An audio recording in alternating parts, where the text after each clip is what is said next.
So hello guys, welcome back to my YouTube channel. तो मैं आज स्टार्ट करने वाला हूँ द फाउंटेन हेड।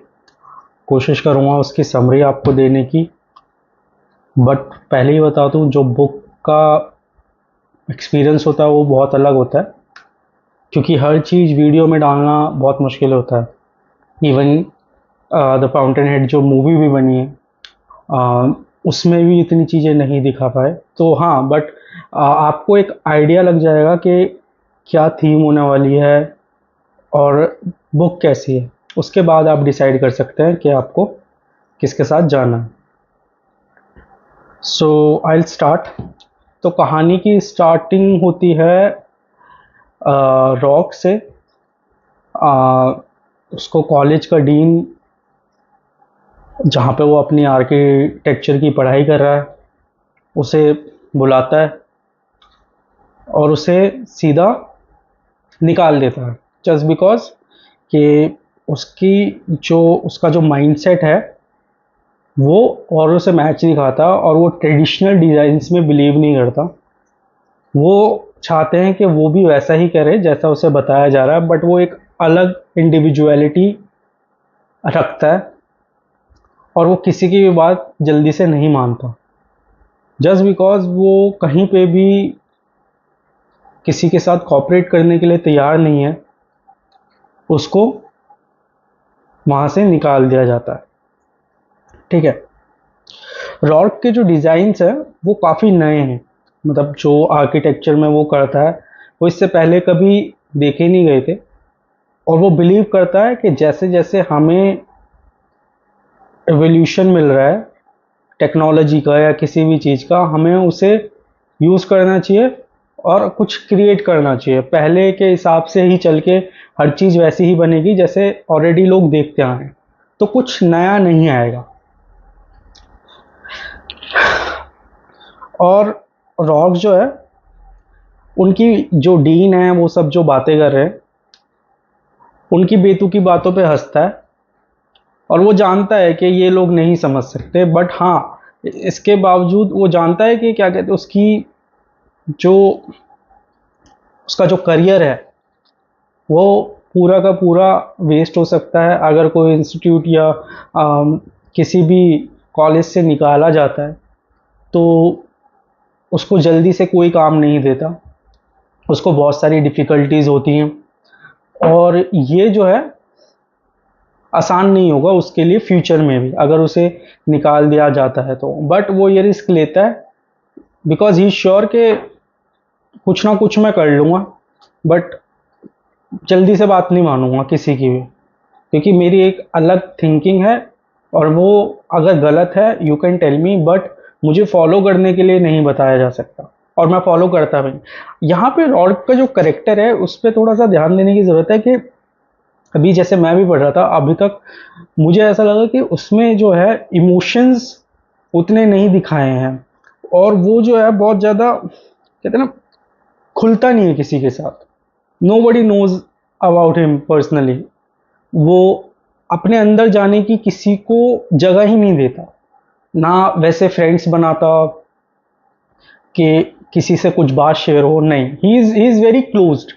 और इतना क्लोज है कि उसको जानना बहुत मुश्किल है। अगर वो आपके सामने, या तो वो है या बाकी दुनिया है, तो he is not there to get involve in things. तो बड़ा इंटरेस्टिंग कैरेक्टर है, बट कहीं ना कहीं एक ह्यूमन टच उसमें उतना देखने को नहीं मिलता। बट ऑफ कोर्स यहाँ पे ह्यूमन टच के अलावा जो बात बताई जा रही है वो ज़्यादा इम्पोर्टेंट है कि कैसे सोसाइटी वर्सेस इंडिविजुअल का खेल चल रहा है। इसके साथ आगे बढ़ते हैं। जहाँ पे वो रहता है वहाँ पे वहाँ मिसेस किटिंग रहती है और उनका बेटा है पीटर किटिंग। वो जो है इसी साल ग्रेजुएट हो रहा है वहाँ से, ठीक है, उसी कॉलेज से जहाँ रॉर्क पढ़ रहा है। और किटिंग जो है रॉक पे काफ़ी ट्रस्ट करता है, ही नोज कि इसकी स्किल्स काफ़ी अच्छी हैं। और वो उसी दिन ग्रेजुएट हुआ है जिस दिन उसको वहाँ से निकाला गया है, रॉक को। ठीक है। तो वहाँ पे उस कॉलेज के जो आ, जब ग्रेजुएशन का वो हो रहा था, फेस्ट हो रहा था उनका, ठीक है, तो वहाँ पे एक बहुत बड़ा आर्किटेक्चर फर्म चलाने वाला बंदा आता है। उसका नाम है गाय फ्रैंकिन, और बहुत फेमस है, बहुत फेमस है। एंड किटिंग जो है, बेसिकली देखा गया है, किटिंग अच्छे मार्क्स ग्रेड सब लेके आता है, बट उसकी बात यह है कि वो कॉपी करता है। उसकी कोई इंडिविजुअलिटी नहीं है, मतलब जैसा उसे चलाया जाएगा वैसा वो चल देगा, और वो सक्सेसफुल होने के लिए कुछ भी कर सकता है, ठीक है। तो जो किटिंग है वहां से आता है, रॉर्क को देखता है, और क्योंकि किटिंग की माँ के घर में ही रॉर्क रहता है, रेंट पे रहता है, और उसे निकाल दिया गया है। किटिंग वापस आता है, देखता है रॉर्क बैठा हुआ है, तो वहाँ उससे पूछता है कि अब उसी वक्त जो है किटिंग को भी एक स्कॉलरशिप मिलती है पेरिस में, स्पेन या पेरिस, आई थिंक, शायद मैं भूल रहा हूँ। तो वहाँ पे उसे स्कॉलरशिप मिलती है। अब वो कंफ्यूज है कि वो फ्रैंकन के साथ जाए, जो एक बड़ी आर्किटेक्चर फर्म है, जिसकी बड़ी आर्किटेक्चर फर्म है, या फिर वो स्कॉलरशिप में जाए, एंड ही इज कंफ्यूज्ड। अब यहाँ पे बात आती है कि रॉर्क से पूछने की। अब वो ये बात रॉर्क को कहता है, रॉर्क से पूछता है, तो रॉर्क एक बहुत बहुत अलग बात कहता है। रॉर्क इज ओनली 21 और 22, है ना। और वो पूछता है कि व्हाट शुड आई डू। रॉर्क का जो आंसर है यहाँ पे, जब वो दोनों स्टेयर्स पे बैठ के बातें कर रहे होते हैं, और तो रॉर्क का जो आंसर होता है वो कहता है कि a individual should know what he wants in his life. ये एक बहुत इम्पॉर्टेंट पॉइंट उसने बोला है, बहुत इम्पॉर्टेंट स्टेटमेंट है कि इंडिविजुअल को लाइफ के डिसीजन किसी से जल्दी से पूछना नहीं चाहिए। He should know what he wants in life. But यहाँ पे as per my perspective, I think he is too early to tell this, क्योंकि we live in a society, we are conditioned, and a lot of things happens around us, and it impacts. For you to get your own, understanding, it takes time. So of course, but it is my perspective. But it is very true, a individual should know what he wants to do. So life के बारे में हर चीज पूछना, या फिर बहुत सारी चीजें दूसरों से पूछना ठीक नहीं रहता। आपकी जर्नी आपको ठीक से पता होनी चाहिए। वो उसे ये आंसर करता है। अब इतने में जो है किटिंग की माँ वहां पे आ जाती है, और वो किटिंग को बुलाती है, ठीक है, कि यहाँ आओ, मुझे कुछ बात करनी है। और वहां पे किटिंग की माँ जानती है कि मुझे अपने बेटे को सक्सेसफुल बनाना है, और वो फ्रैंकिन की कंपनी में रहेगा तो उसकी लाइफ सेट है। अगर वो पेरिस जाता है, स्कॉलरशिप के लिए जाता है, तो फिर बेकार है, फिर चीजें नहीं बचती किसी के लिए। और उसकी माँ ये चाहती है कि ये वो चूज करे जो मैं चाहती हूँ। बहरहाल ऐसा ही होता है, और न्यूयॉर्क में किटिंग और रॉर्क दोनों अपना जो है करियर शुरू करते हैं। किटिंग जो है फ्रैंकिन के लिए काम करता है, ठीक है, और इसलिए नहीं कि वो बहुत अच्छा आर्किटेक्ट है, इसलिए नहीं करता हूँ कि वो बहुत अच्छा आर्किटेक्ट है और वो बहुत फेमस है तो उसमें कोई बात होगी। वो आर्किटेक्ट से ज़्यादा लोगों को बनाने में, क्लाइंट्स को बनाने में ज़्यादा विश्वास करता है। He knows what his clients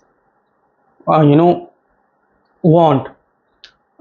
so on the other hand, ऐसा नहीं कि वो आर्किटेक्चरल या बिल्डिंग के टर्म्स में जानता है कि उसके क्लाइंट्स को क्या चाहिए। वो उनको फैंसी रेस्टोरेंट में ले जाके शैम्पेन एंड, मतलब एक एक क्लास दिखाने की कोशिश करता है, और वहीं पे वही उसका जो है यूएसपी है, वो उसका यूएसपी है कि मुझे कैसे क्लाइंट्स को कन्वर्ट करना है, दैट आई नो।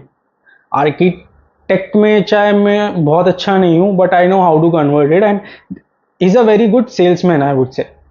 तो वहाँ पे वो ये चीज़ करता है, अपने क्लाइंट्स को कैसे मतलब कन्वर्ट करना है, उनको क्या पसंद है, उनको उनकी हर एक चीज़, उनसे बहुत पर्सनल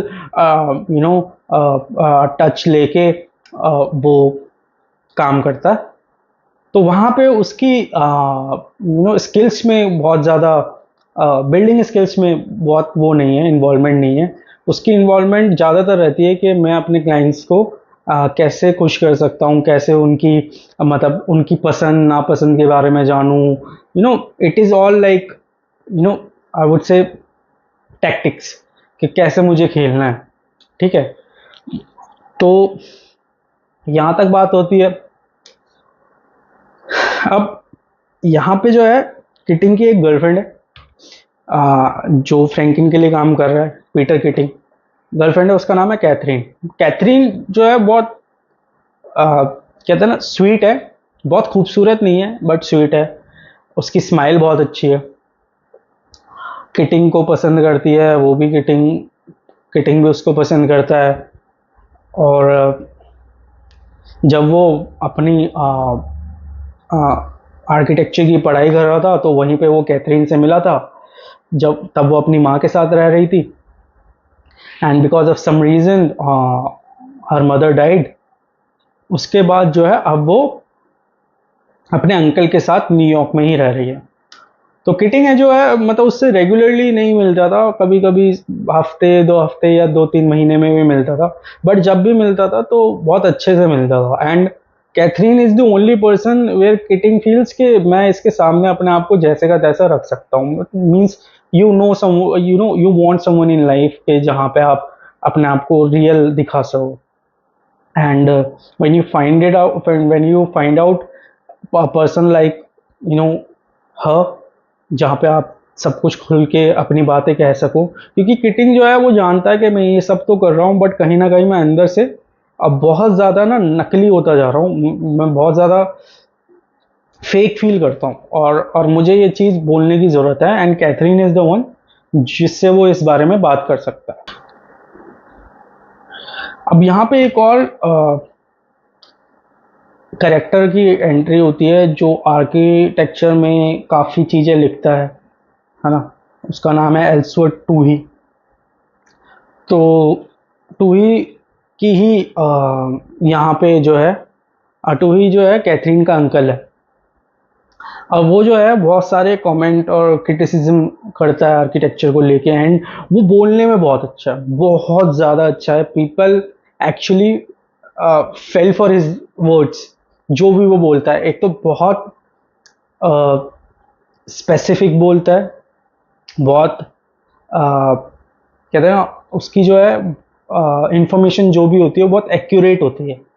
तो वो आर्किटेक्चर के बारे में लिखता रहता है, और जो भी इसमें नए लोग आ रहे हैं उनका काम कैसा है ये सब वो लिखता है।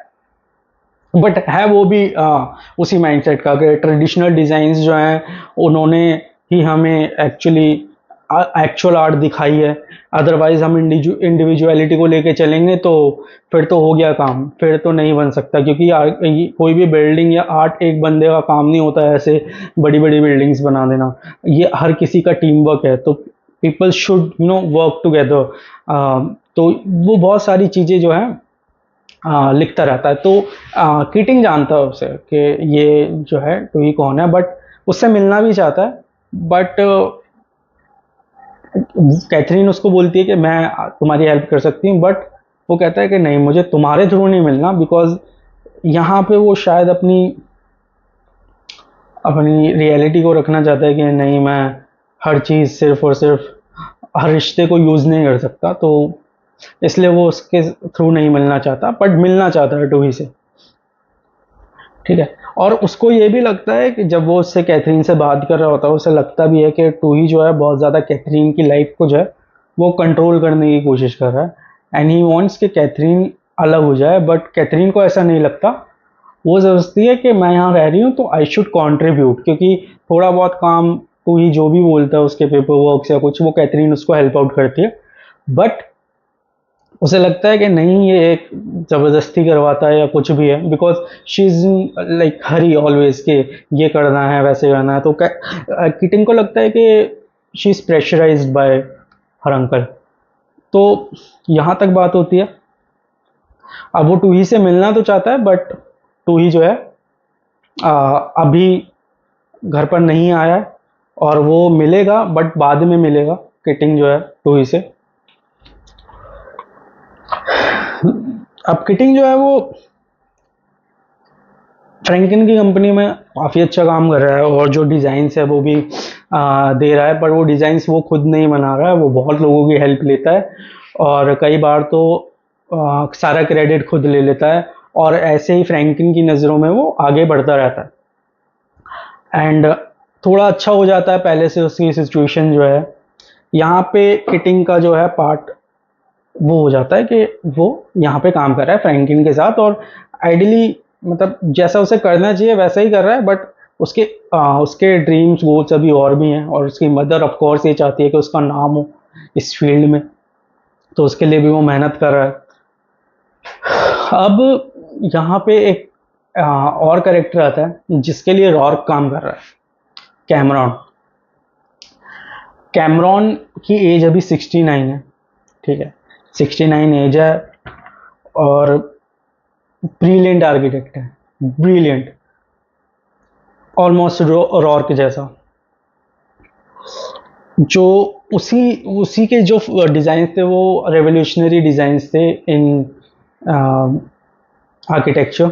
स्काई स्क्रैपर उसने डिज़ाइन किया था फर्स्ट, ठीक है, बट कुछ समय के बाद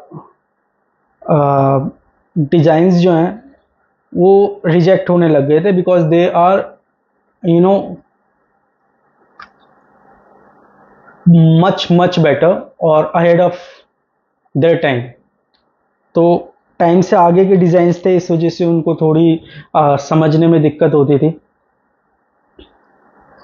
और वो जो है यहाँ अब यहाँ पे कैमरॉन के मेंटर और किटिंग के मेंटर में जो दो चीज़ें हैं, कि कैमरॉन आपको बिल्डिंग बनाना सिखा रहा है, आपको जो सीखना है वो सिखा रहा है। फ्रैंकलिन आपको दुनिया को बनाना सिखा रहा है, मतलब कैसे आगे बढ़ना है। तो Cameron is a real mentor यहाँ पे, ठीक है। तो जीनियस है बंदा, सक्सेसफुल आर्किटेक्ट रहा है एक टाइम पे, बहुत ज़्यादा सक्सेसफुल रहा है, और बहुत बिजी रहता था, हर चीज़ जो है खुद करता था, पर्सनली डिज़ाइन करता था, सब कुछ करता था। बट कुछ डिज़ाइंस जो हैं वो कुछ लोग उसको भी चाहते थे कि वो कुछ चीज़ फॉलो करे, बट उसने भी साफ मना कर दिया था कि मैं चीज़ें फॉलो नहीं करूँगा। हाँ, मैं अपना पर्सनल लेवल पे जितना बेस्ट कर सकता हूँ करूँगा, बट डिज़ाइंस नए ही होंगे। तो यहाँ पे कैमरॉन जो है वो पब्लिक के साथ ना उसका तालमेल नहीं बिठा पा रहा, जैसे रॉर्क नहीं बिठा पाता वैसे ही कैमरॉन भी नहीं बिठा पा रहा, क्योंकि he is very much into his work के, he is very much sure of his work के ये काम करेगा। बट आप मास से लड़ नहीं सकते, कई बार लड़ नहीं सकते, और उसके डिज़ाइंस रिजेक्ट हुए धीरे धीरे। जो एक पीक टाइम था उसका वो नीचे आने लगा, वो एल्कोहलिक हो गया, बहुत बुरा एल्कोहलिक हो गया, बहुत पीता था, और पीता रहता था, और कुछ भी नहीं, मतलब उसके पास कुछ काम भी नहीं होता था, छोटा सा ऑफिस था तो वहाँ पे अपना काम करता था। तो 1880s की ये बात रही होगी जहाँ पे कैमरॉन बहुत सक्सेसफुल था, ठीक है। तो यहाँ तक अभी कहानी हुई है। अब आगे मैं आपको नेक्स्ट वीडियो में बताऊंगा, ठीक है। अगर आपको वीडियो पसंद आई please like it, comment on it. Thank you so much. मिलते हैं नेक्स्ट वीडियो में इसकी दूसरे पार्ट को लेके। This is the first part, मैं सेकंड पार्ट लेके आऊँगा जल्दी, ठीक है। Thank you so much.